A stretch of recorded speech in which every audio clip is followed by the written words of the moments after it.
History of the Heartland is with Pastor Jeff. It's a Renaissance church. We're here at the corner of Eldorado and North Water Street. And this church has been beautifully repurposed. Yes. It's just breathtaking. This was the old Moran funeral home, and then the Leath Furniture building.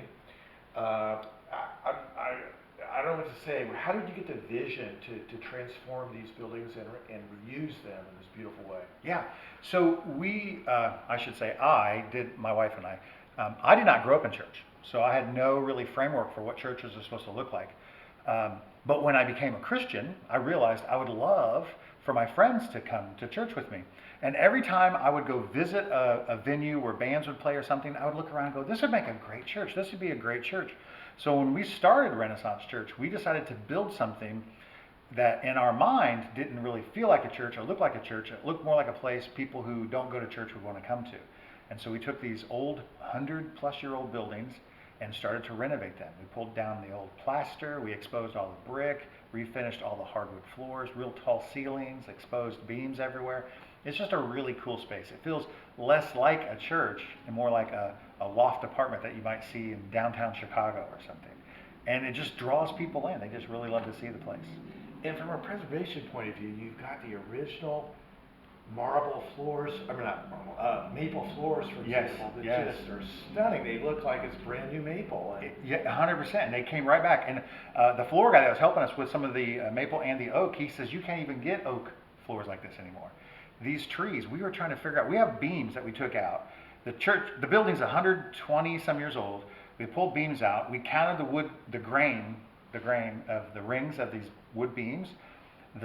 They were hewn from trees that were probably at least 100 some years old. So these trees are growing in the 1700s, right? That were probably harvested in the 1800s to then build the building in the early 1900s or something like this. So it's fascinating. We just love that. I'm a lifelong resident, 55 years old. I've lived here my whole life.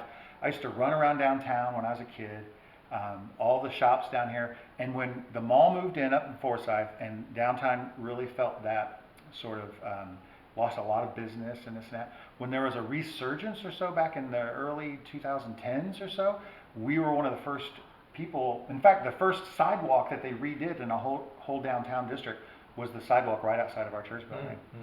And then they went to the next block and the next block and the next block. And then all of a sudden restaurants started coming back downtown. And it's just a wonderful to be a part of this revival of sorts in downtown. Yeah. And so on Sunday mornings, we might have 800 people or so coming in and out of our building, a lot of life coming down here, so it's great.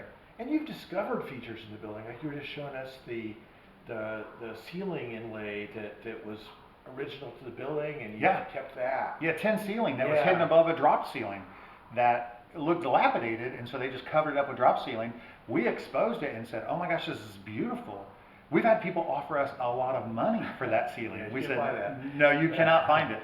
So we kept it, we clear coated it, and it looks gorgeous. And we pulled out an old freight elevator that had a steel I-beam that you could see Carnegie steel, stamped on the side of it. I think we kept a lot of that stuff. A lot of the history pieces. There's a Burdick Plumbing, this plumbing contractor has been in town for a long time. We see the signature of the old man. I can't remember his name, but it said Burdick and Son, or it didn't say and Sons, it just said Burdick and 1904, and he signed it in chalk on one of the joists up in the ceiling.